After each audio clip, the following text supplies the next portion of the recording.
Well, hello, my friends.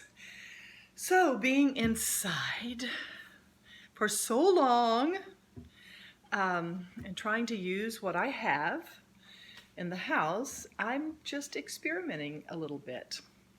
So, today I am going to cook some Swiss chard that was given to me by a really sweet friend nearby. Her husband picked it, and I went and picked it up. And a couple of days ago. It's still beautiful. I just haven't had a chance to cook it. So I am going to cook that today, and we'll see what happens, because honestly, I have no idea what I'm doing, but we're going to try. So I'm going to do this in segments. I haven't done that before either, but I want you to see how to prepare the chard before you begin cooking it.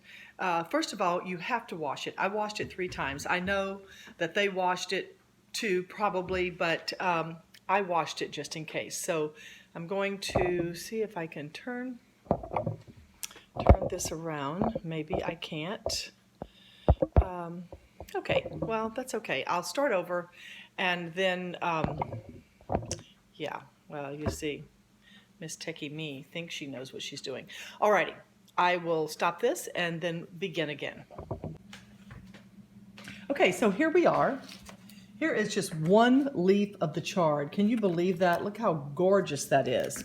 I've already started here on some. Now this is what I do. I just come down the edge right here and here. Cut it off about there. Then just chop into little pieces, because this is harder, and I'm going to cook this, kind of saute it a bit, I guess. I don't know, I may have to add some water, but I'm going to do that before I put the leaves in there. And what I would do to the leaves, I'll show you in just a moment. Let me get this going here. And it doesn't have to be any particular size. I'm just doing it like this because I want it to cook a little quicker. And the leaves, I would sort of do the same thing, just kind of cut like this. I don't know if you have access to gorgeous Swiss chard like this, but wow, am I a lucky girl. Okay, so I'll be back and show you how we put this together. Now let me show you how the leaves really should be done. I remember my friend told me, and I go, oh yeah, that makes sense. You just roll it like this, like you would do when you're julienning some basil or something like that. You roll it, and that's what you do. That's a much easier, better way to do it. Roll it up like this. And chop, chop, chop, chop, chop.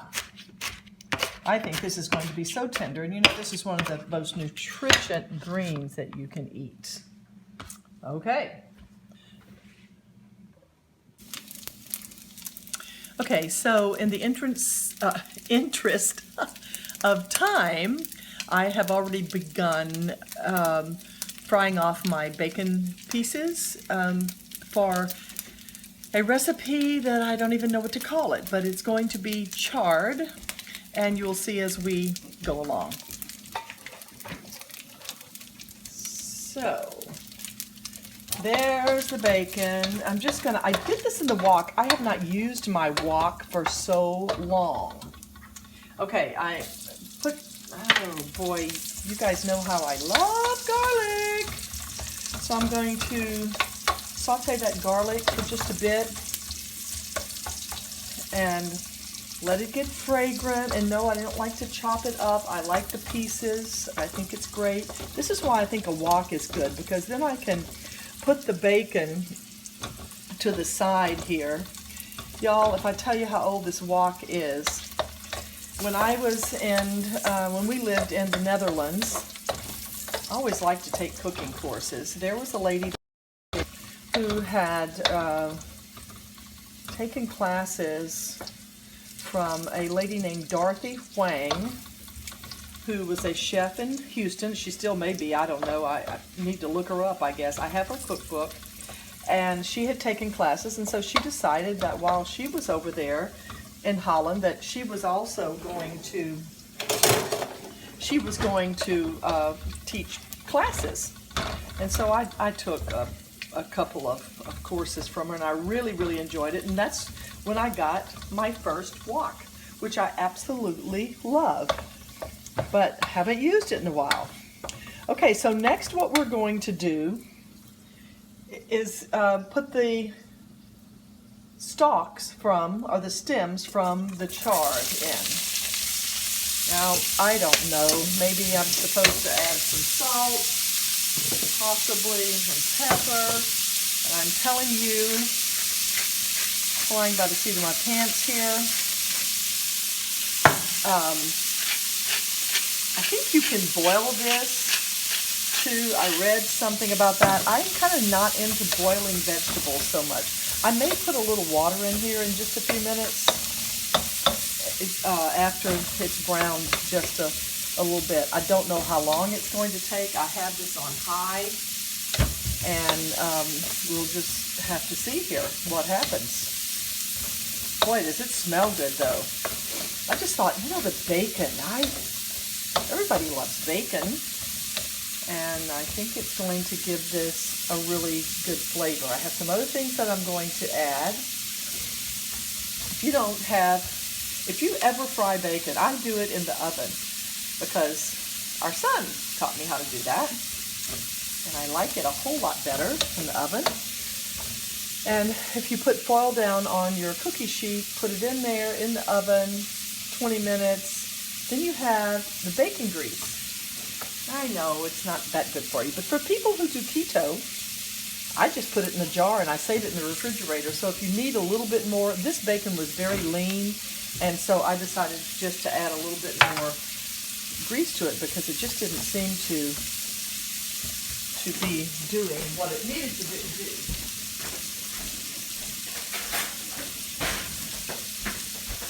So because I don't know what I'm doing, I'm going to have to see if this is tender enough. I'll put a little piece there. And now I think I will go ahead and, I have these lemons, and I don't know why I thought, I'm not going to do the juice. I may do a little bit of juice, but I'm just going to do the lemons. Stir those babies around in there. What it's going to taste like, I don't know. But I have a feeling I like all these flavors together. Let me put a little juice in there too afterwards, but let's just get those down in there in the bacon grease. Maybe they'll caramelize a little bit. Now, here we go.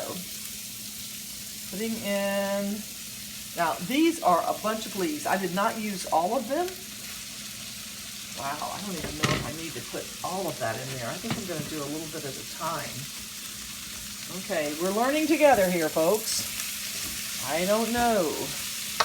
My friend promised me that this would cook down to just about nothing. But I don't know, it's looking like it's quite a bit.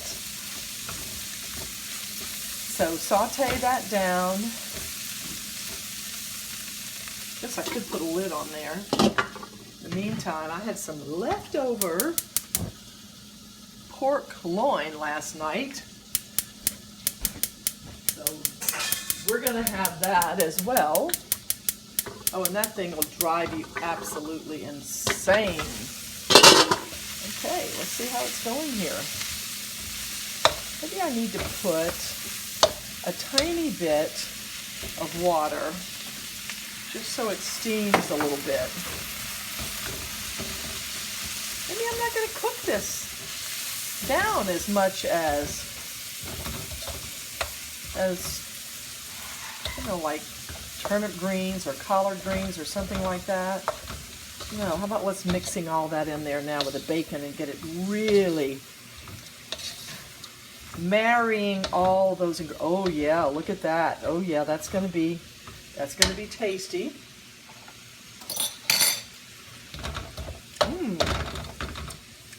Well, maybe I'll put a little bit more. One of my sisters always says when she does greens, she just tears them. Now I slice those up, as you saw in the previous video. I sliced them, kind of julienned them, but not too thin julienne. Now I had this idea that, oh my goodness, I can't believe, you know what I'm just thinking, what would have been really, really good with this, and I didn't do it, was apple. But instead, look what I'm going to do. These were from 2017. We have fig trees. So these are fig preserves that I made, and we didn't get any figs last year, so that's 17. I think I had some in 18. I'm going to add figs to this, hoping that it's really, really going to boost the flavor of it. Don't know. Figs and bacon? Oh yes. I like that combination. You ever have a biscuit with bacon on it and you put fig preserves? Yeah.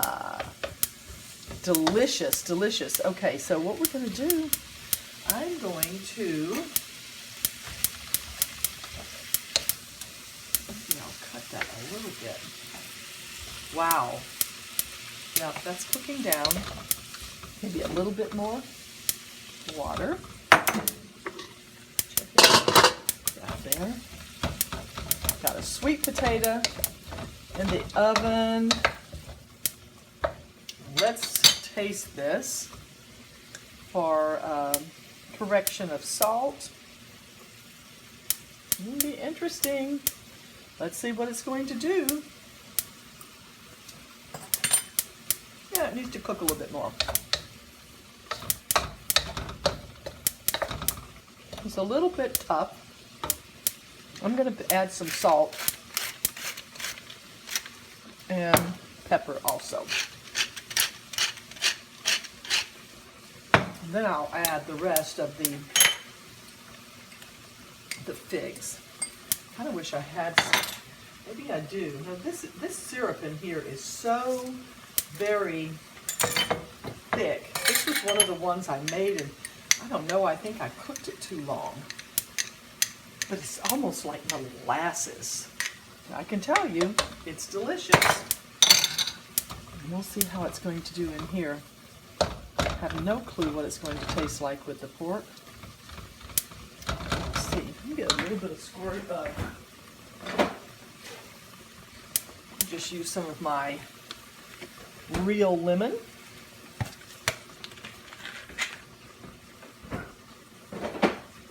I always like a little bit of lemon juice on vegetables because I think it brings out the flavor somehow. I don't know how that works, but it does. Okay, we're just going to let that cook. And then I think we've got a new dish. I believe I'm going to like the stalks better than I like the greens.